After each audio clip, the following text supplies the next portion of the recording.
Venerable Sangha members, and Dhamma brothers and sisters.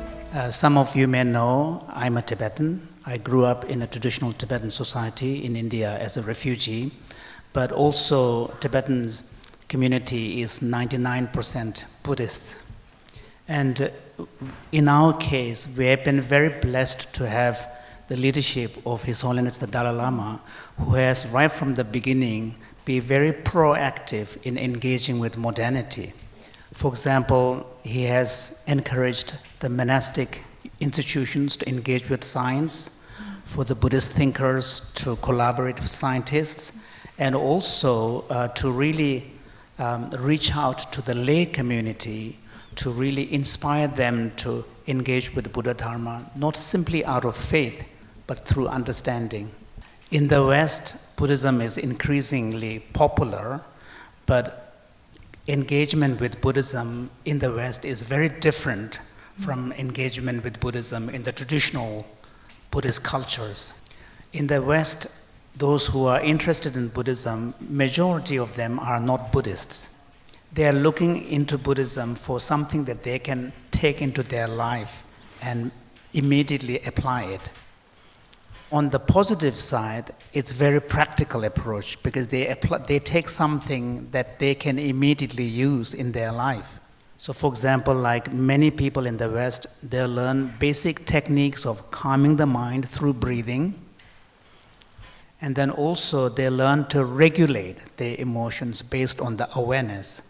And then increasingly, through works such as my own work, they are beginning to engage with Buddhist techniques for cultivating compassion.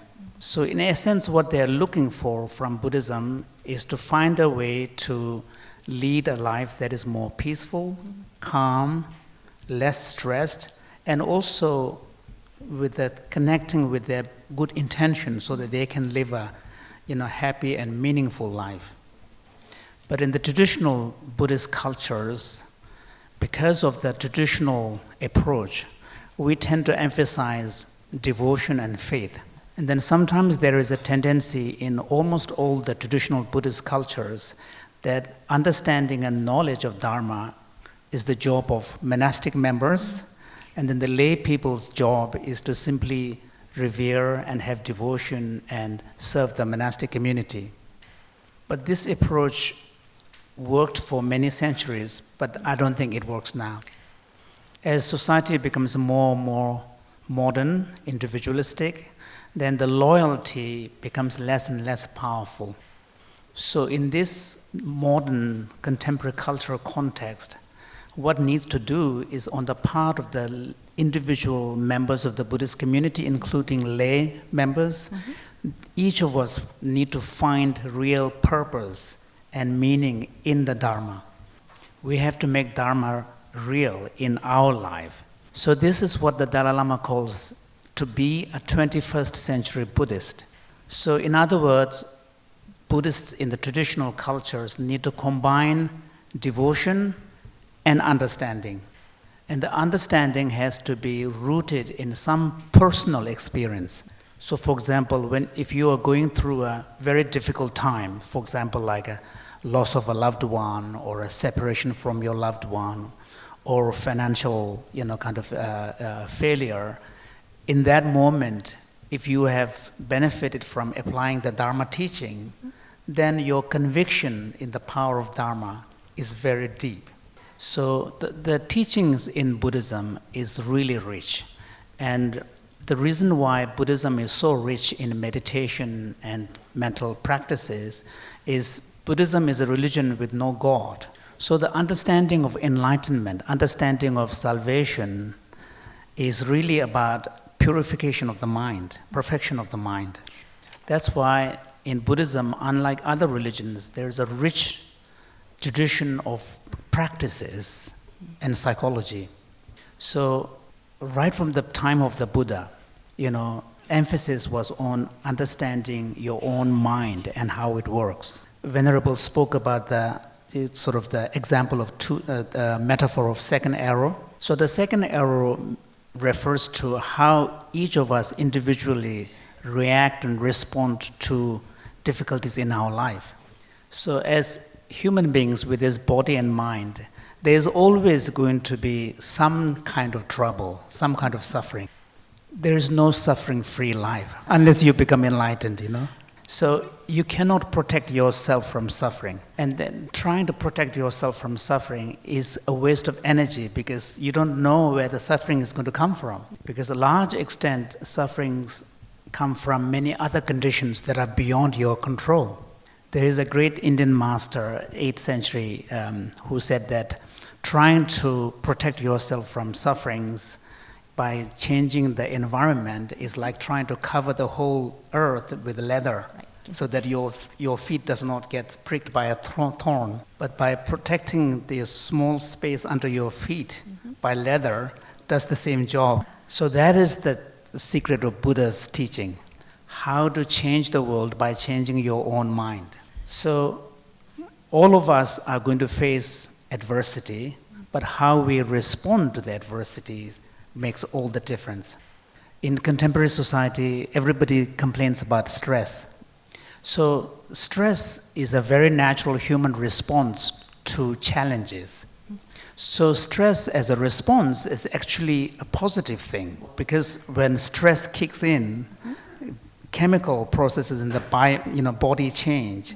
So for example, in the animal world, when there's a lion nearby chasing a zebra, the stress hormone kicks in, and then the zebra runs away. But then in the animal world, when the threat is gone, then the animal relaxes. But the problem with the modern human stress is that we carry it in our mind all the time. So again here, it's the mind that exaggerates the suffering and brings that second arrow. So when your mind is dominated by stress and you are reacting negatively to stress situations, and then even if you have the best intention, you don't have the composure of mind to do anything constructively because your mind is completely overtaken.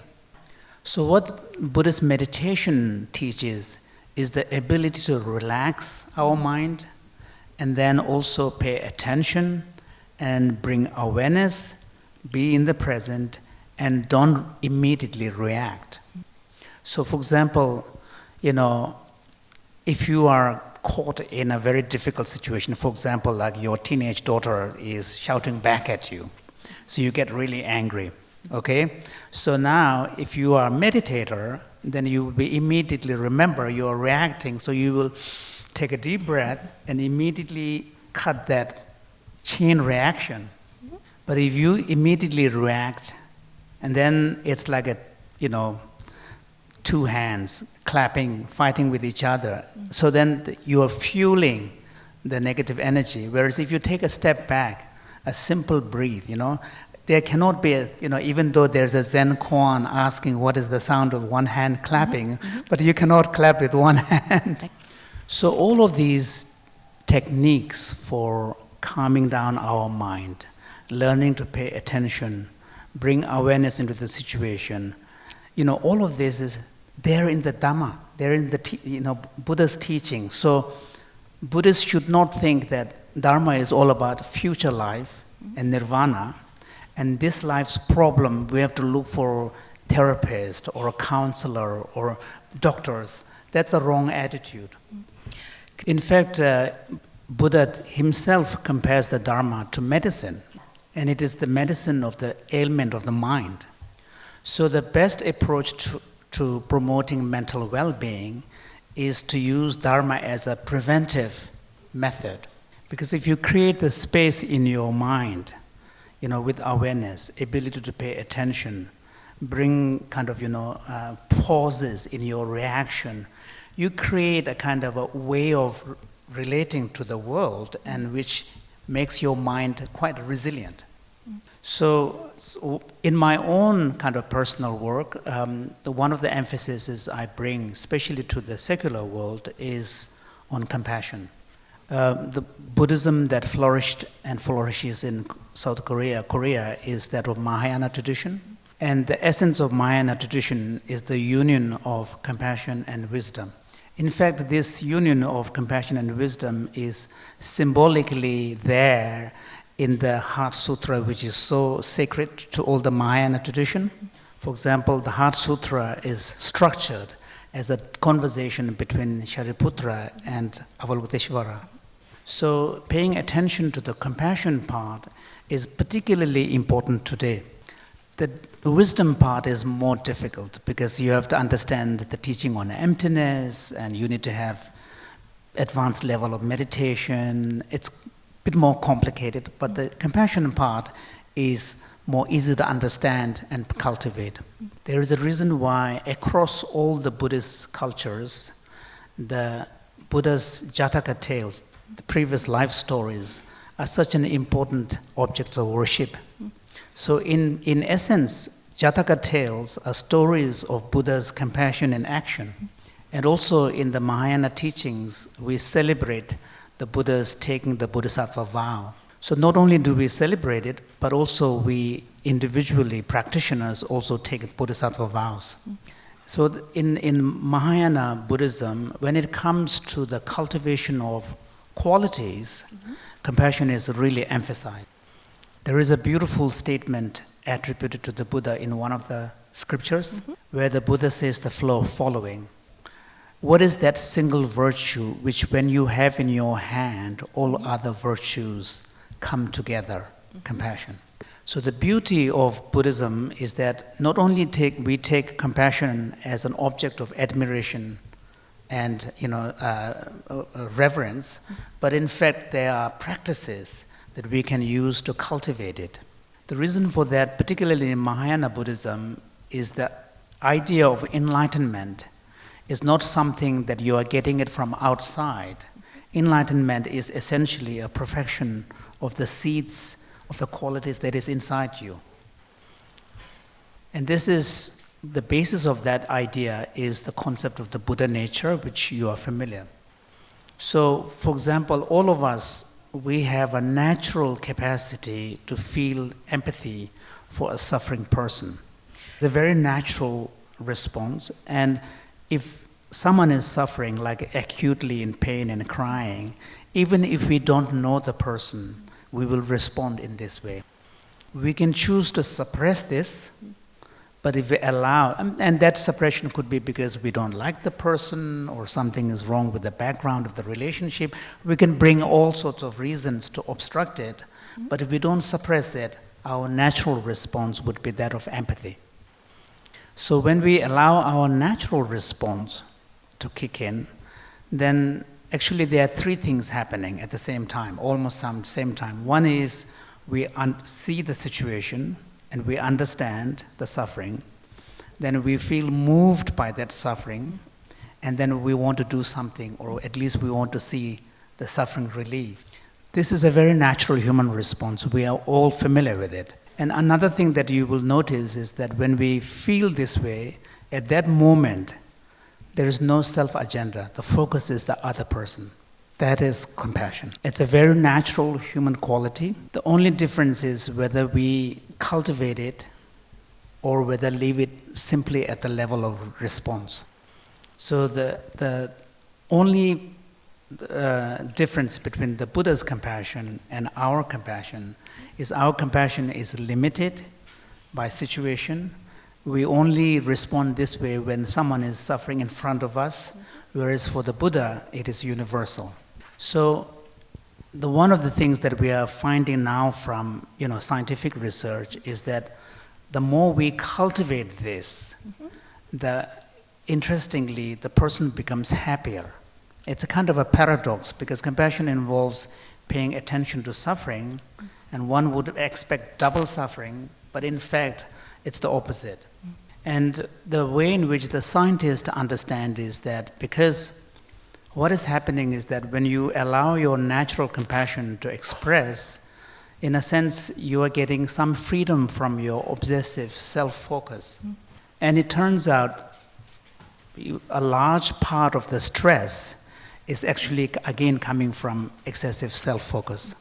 So the more we open our heart, it seems to create more space to deal with suffering. So in a sense, what we are doing is we are choosing to respond in a conscious way. Another reason why compassion promotes personal well-being is compassion involves making connection with someone. And this is total opposite of loneliness, which is often the source of suffering. And another factor is that when we allow our compassion to express, then when we are able to help someone, then we feel a sense of fulfillment. There's a purpose behind it.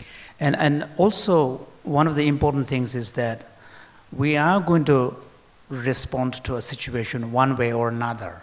So when we face a challenge, we can respond to that situation out of anger, out of fear, out of judgment. So we are going to respond one way or another. So when we choose compassion as a motivation in a situation, that really makes all the difference. So what we are doing is we are actually choosing to be in the world in a different way. That doesn't mean that we are going to be blind to the reality. Choosing compassion means you do not forget the humanity of the other person. But what it does mean is that you always take into account the welfare and the interest of the person that you are interacting with. His Holiness the Dalai Lama often says that when you choose compassion, you're opening your heart. And when you open your heart, it's easier to communicate and connect. It also brings a kind of a clarity of a vision in a situation. Say, for example, if you are caught up in a very difficult relationship with a colleague at a workplace, and you don't know what to do, you're confused, you're worried, so then there's nothing more clarifying than simply to ask yourself, what is the most compassionate thing to do here? And especially when you choose compassion, there's a kind of a courage because you have a self-confidence because you're not bringing excessive self-agenda, so you can be more transparent. And when you're more transparent, there is a confidence and courage behind it. And the key wisdom, compassion really brings to you is the person in front of me is just like me. Doesn't want suffering, wants to be happy. If we don't choose compassion, if we choose fear, if we choose anger, if we choose judgment, then constantly your state of mind is that of anxiety. Whereas if we bring teachings like compassion from the Dharma, from Buddhism, we can be a bit more relaxed. In the end, just like everybody else, I am suffering too, I have problems, others too have problems, so what is the big deal? So through cultivation of compassion, enhancing that natural compassion you have, you can be more relaxed, you can be more courageous, and also you can have a greater sense of fulfillment and joy. In the West, they have this analogy of being able to look into yourself in the mirror at the end of the day and feeling good about it. Compassion is not going to solve all the problem, but it will go a long way in making you feel good about yourself. And also it will make your quality of your relationship with the people in your life much better. I have had the privilege to serve His Holiness the Dalai Lama for almost over 37 years as his translator, traveled with him extensively. And one thing that has always inspired me being with him is that there is a genuine sense of ease in him. I've traveled with him, so sometimes he will be meeting, leaders of the great nations or maybe royal family members, and then the staff is all getting very stressed, but he's completely relaxed. And also there is a deep joy in him. He's one of the most joyful person. So all of this is really coming from his commitment to making compassion real in his life all the time. So my request to you, my Dhamma brothers and sisters, is to look into the Buddhist teachings and look at the compassion aspect with a torchlight, and then as much as possible embody it by bringing it into your own everyday life. One of the, in the introduction, it was informed that I was a monk for a long time, but now I'm a lay person, a father of 2 girls.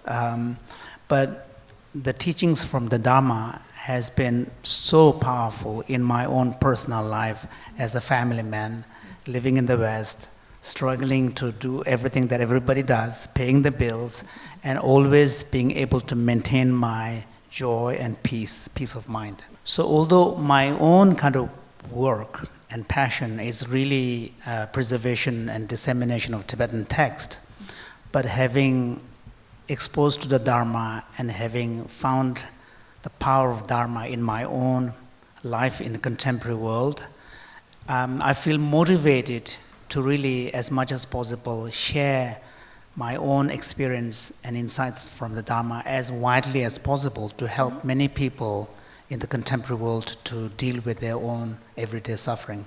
Because many of the sufferings that we see in today's world at the personal level, they can be really helped through the Dharma. With a physical illness, you need medication, but many of the problems are mental in nature, and those problems can really be helped by Dharma. So, and sadly, many of these problems which so many people experience are in principle avoidable because they belong to the second arrow category. So especially those who grew up in the Buddhist culture, it'll be in your own advantage to look deeply into the resources in the Buddha's teaching and as much as possible apply them in your life.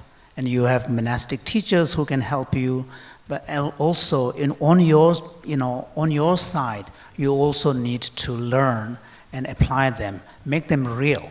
So in the end, the power of Dharma, Buddha's teaching, only becomes real when you practice it and apply it.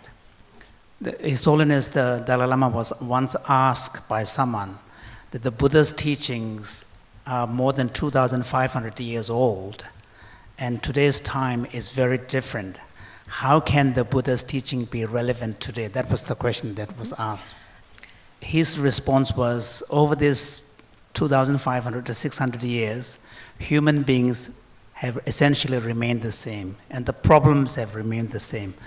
Suffering of loss, suffering of death, suffering of poverty, all of these, as well as the mental poisons of attachment, anger, jealousy, hatred, all of these problems are the same. So the solution that the Buddha has taught still remains powerful.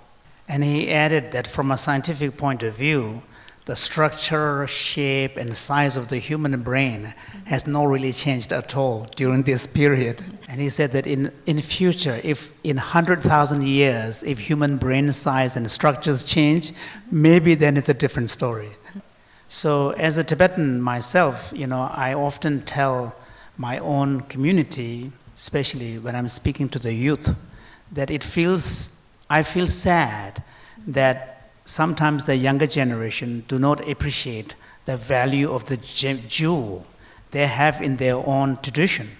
I think it would be sad if the younger generation, because of their lack of understanding, do not have the opportunity to access the value of Buddha Dharma. Because if they appreciate the value of the Dharma early on, so many problems they will face, sufferings they will experience, could be prevented. And even scientific research after research shows that when you feel connected with something bigger than yourself, you have a more meaningful life, you have a happier life. Whereas if you are living purely secular life from an individualistic perspective, your life becomes narrow. So life is going to go on, whether we live it in a meaningful way or not meaningful way. Mm-hmm. This is the law of impermanence. Law of impermanence can never be stopped. But how we live that life is in our hand. So if we choose the path of Dharma, we don't feel alone. In Buddhism, we speak of three jewels, the Buddha, Dharma, and Sangha. And the Sangha creates a community, and we don't feel alone. So the loneliness doesn't become a problem. So you will be able to live a life that is richer, both in meaning and in connections. So here I have a request to the venerable members who are the leadership of the Buddhist community here to find ways in which kind of the younger generation, the Dharma teachings can resonate to the younger generation. And one very important aspect of that is bring something that is immediately applicable right now, something that they can use in their everyday life. Even the simple ability to quieten your mind through breathing for 2 minutes. I don't think expecting the younger generation to sit down for hours or 30 minutes or 40 minutes, I think that is asking too much. But if we can teach them the ability to quieten their mind, even within a minute or two through breathing, it can be very powerful. Yesterday we had the privilege to share silent practice for, with the 30,000 people, and each of us were there together, but each of us could feel the power of that silence. And whatever degree of peace that we experienced, that come from inside ourselves. Nobody brought it to us. So if we can teach the younger generation through breathing, through quietening their thoughts, even for a minute, they will taste what it feels like to be in peace. And then if they're able to do this, then they know when they need it, they can go to that place. So this is in modern commercial language, this is the reward. When you have a reward, you become a reward. Reward, then you become more motivated to do it again. In the old days, it was good enough to tell the Dharma practitioners, if you do good, you will have a good future life. You will gain nirvana. If you do bad things, you will go to, lower realms. So that kind of motivation was effective in the past. But in today's generation, no, it's too far away. So I think if we are able to bring to younger generation a kind of a power of Dharma in very simple terms that they can understand, they can use in their life. For example, like teachings on emotional awareness, when they're able to recognize that they are getting angry, and then being able to bring awareness, they are able to restrain themselves. So these basic skills which people in the West are learning from Buddhism, we need to bring it to the younger generation in our own community. So in essence, I've been talking a lot about compassion, but of course Buddha's teaching is richer than that. Here I would like to cite from a particular ancient text which identifies 5 attributes of the Dharma, Buddha's teaching. So this is from a very ancient praise to the Buddha, and praising the Buddha for teaching Dharma, which has these 5 attributes. The first attribute is that Buddha's teaching is true. The second is it's undeceiving. So when you place trust in the Buddha's teaching, it will not let you down. So it's undeceiving. And it teaches restraint of the senses. So this touches upon Buddha's teaching's emphasis on less attachment, because many of the problems are too much orientation towards the material world and attachment. So this is the restraint of the senses. And then the fourth attribute is that it teaches how to, pacify distorted thoughts and emotions, because many of the problems are caused by emotions and distorted thoughts. And this particular feature really captures the teachings of meditation, like shamatha and wisdom, vipassana. So it's Son meditation is a powerful example of that combination of meditation, samatha, and wisdom. And then the final attribute is that it is compassionate.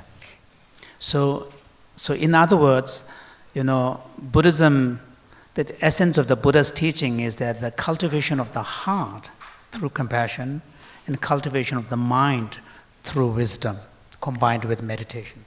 And the engagement with the Dharma, it is not enough to have it here. It has to be brought down here.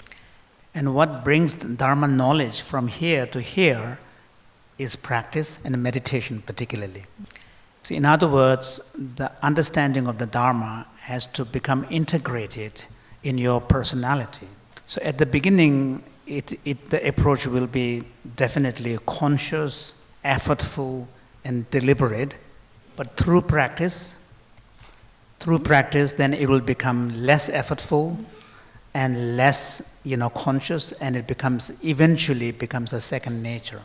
So in practical terms, how do we do this? So as Mahayana Buddhists, the first step for us is to really, as much as possible, contemplate the value of compassion and wisdom. We have to have a deep sense of admiration in these qualities. So there's a reason why many of the Mahayana texts starts with praises of compassion and praises of wisdom. So the psychology behind that is the same as the modern world's publicity, it's the same. So then it's important to set your intention, because intention is one area where you have a control, you have a choice. So make compassion and wisdom part of your intention, particularly compassion. Then in actual day-to-day life, as much as possible, pay attention to the situation and bring compassion and wisdom in your everyday engagement with the world. And then as part of your daily practice, you should also spend at least 2 to 5 minutes in silent sitting. Find a way to calm your thoughts. And for that, the best techniques is to do breathing. Breath is very interesting. It's not completely physical, but it's also not mental, breath. And also breathing is something that we don't have to make effort. It comes naturally. So simply bringing your attention and resting it on your breath creates that ability to quieten. So if you do this practice, then in the everyday situation, when there is a challenging situation, you can learn to breathe. You will remember to breathe. Because otherwise, even if you have the best compassionate intention, but if you are not able to bring awareness, then you're going to react. And then in particular challenging situations, then you should make a conscious effort to apply compassion in the situation. And then after the interaction is over, don't just move on, but reflect briefly. So in this way, you create a new pattern of engagement. And at the end of the day, briefly, before going to bed, at some point, it's good to look back on the day so that you make connection between the morning intention and evening closure. And then it's important to rejoice, bring joy in your practice, because joy is what is going to sustain your motivation. So in fact, in Mahayana Buddhism, one of the virtues is diligence, tsundru, and the definition of tsundru is taking joy in doing good deeds. So in brief, appreciating the value of compassion and wisdom, setting your intention, learning some techniques of quieting and calming your mind, and then bringing compassion intentionally in your everyday engagement, and then at the end of the day, reflecting and rejoicing. So today is a very good day to start this practice, this new kind of approach, because yesterday many of you may have taken the vow at this big, gathering. So you should write down yesterday's date and today's lecture, and then after maybe 2 or 3 weeks, look back to see if there is any progress. And I assure you, it doesn't take very long to really see the benefit. So those of us who really admire the Buddha's teaching, want to make it real in our own life, then I think you should be the model. And if you can embody it, then people around you will feel the power. And even in practical terms, this is a beautiful way of making our life meaningful. And as a Buddhist, I truly believe in the statement that the Buddha's Dharma is the source of happiness for all beings. So any form of sharing the wisdom and teachings of the Buddha is for the benefit of all beings. It's not a question of increasing the number of Buddhists, whether what one calls oneself Buddhist or not, but the benefit of the Dharma can be experienced by anyone. And in the end, the Buddha himself said that he has taught one and one thing only, suffering and its removal. So even in conventional terms, if we live our life just for our own sake and the family members, it's a narrow life. Whereas if we live our life for more people, trying to benefit more people, that is a meaningful and rich life. This is particularly important for those who follow Mahayana Buddhism, because the Mahayana Buddhism practitioners are supposed to be committed to the removal of suffering of all beings. Okay, thank you. Thank you very much. 감사합니다.